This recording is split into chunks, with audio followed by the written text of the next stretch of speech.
Psaume 8e. Ô Seigneur notre Dieu, qu'il est grand ton nom par toute la terre. Ce psaume à la louange de Dieu et aussi de la primauté de l'homme. Qu'est-ce à dire? Dans toute la création, l'homme a une marque spéciale. Il est fait à l'image de Dieu. Donc, il ne ressemble pas à aucune créature dans l'univers. C'est merveilleux. Je crois que nous pouvons passer du temps, même 1 heure de temps, à méditer là-dessus. Nous sommes une grandeur parmi tout ce que Dieu a créé. Chaque homme est une grandeur par rapport aux arbres, par rapport aux animaux, par rapport aux oiseaux. Et il faudrait s'émerveiller de cela. Et avec le psalmiste, nous dirons, ô Seigneur notre Dieu, qu'il est grand ton nom par toute la terre. Dieu est le créateur de l'homme, c'est lui le créateur du ciel et de la terre, et tout loue sa grandeur. Et nous autres, les hommes, nous devrons encore louer plus, parce qu'il nous a donné un plus. Il a mis sa marque sur nous. Nous sommes exceptionnels. Ce psaume est admirablement étonnant, car le psalmiste chante la merveille qu'est l'homme en chantant la gloire de Dieu. Donc en pensant à Dieu, on pense à l'homme. Et en pensant à l'homme, on pense à la gloire de Dieu. Puisque Dieu a mis un sceau de sa gloire sur nous. C'est inimaginable, mais c'est très beau et merveilleux. À l'instar des autres psaumes, nous sommes invités à chanter ce psaume 8e avec admiration et vérité, mais avec allégresse, avec la spontanéité des enfants, des petits-enfants, qui sont devant un gâteau bien décoré, ou qui sont devant maman qui est bien habillée. Ils sont contents. Et Dieu nous a vraiment façonnés admirablement, nous a donné une marque unique. J'insiste, parce que c'est très beau et merveilleux.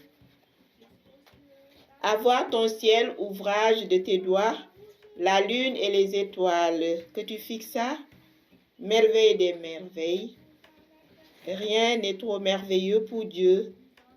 Cesserions-nous d'admirer les merveilles de l'univers, merveilles que fit pour nous le Créateur de toutes choses?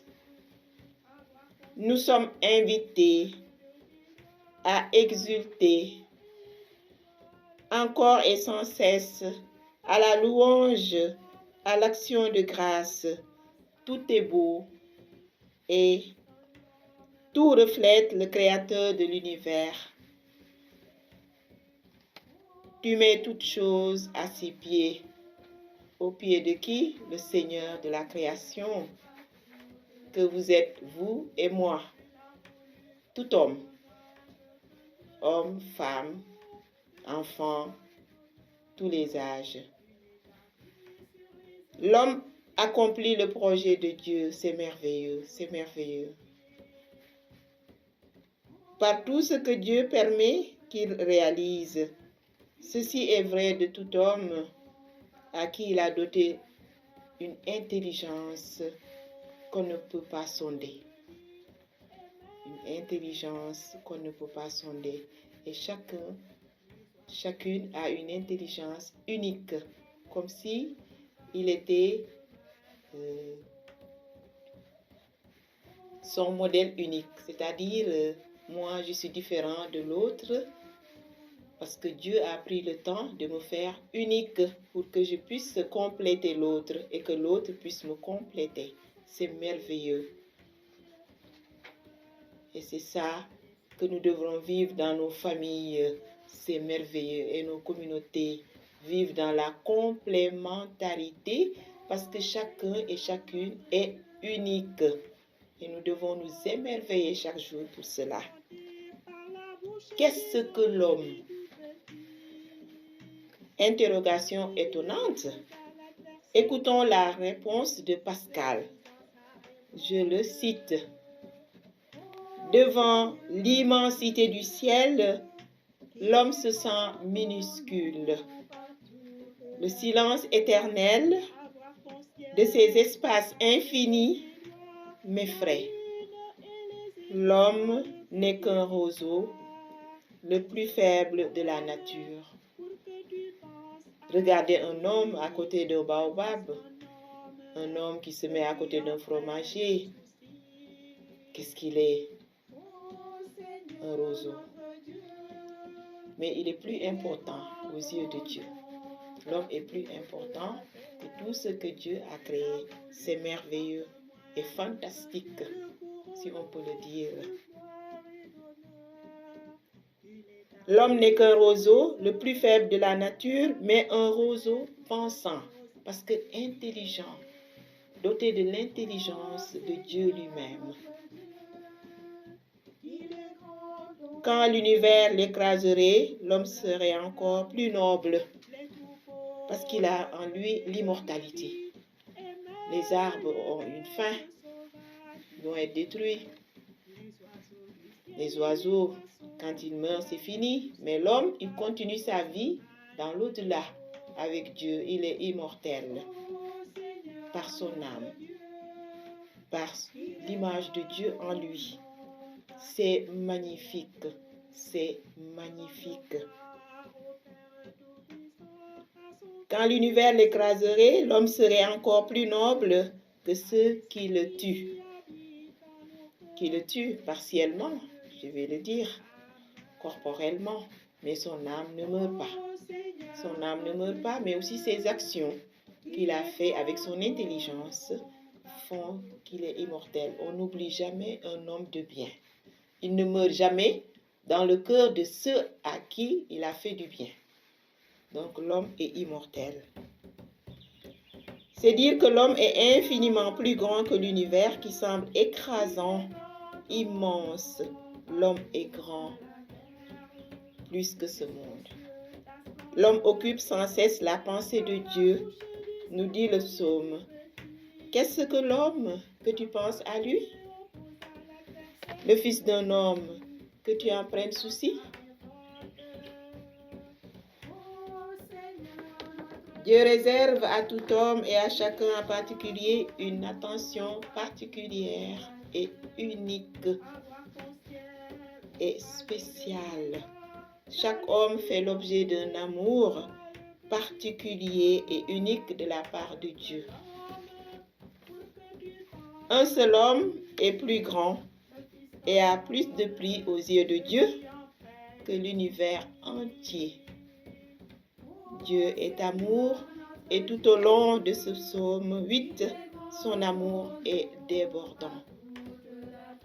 Ô Seigneur, qu'il est grand ton nom par toute la terre. Nous te magnifions, nous t'exaltons, nous te glorifions.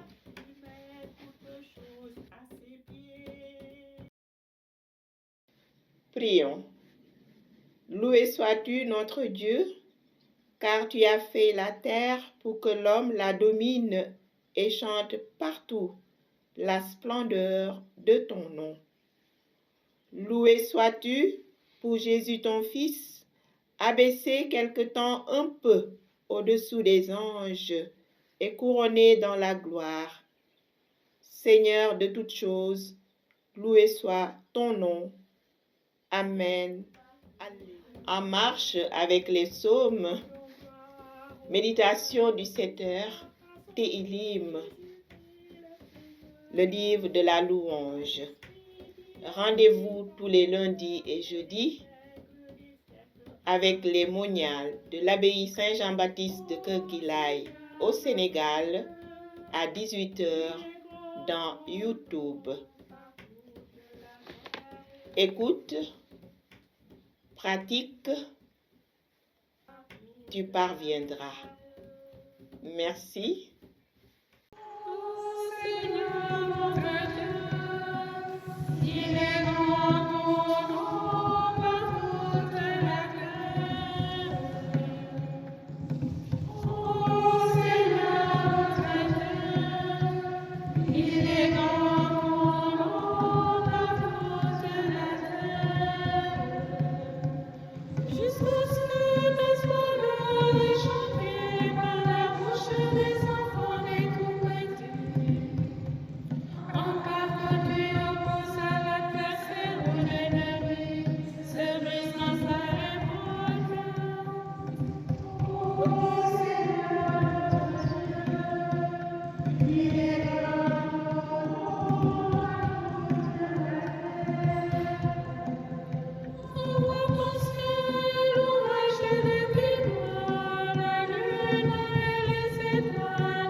Frères et sœurs, bonjour. S'il vous plaît, veuillez vous abonner en tapant sur notre page YouTube. Abbaye Saint-Jean-Baptiste de Kerguilaï, Monial Bénédictine, pour découvrir notre vie monastique. Merci, que Dieu vous bénisse.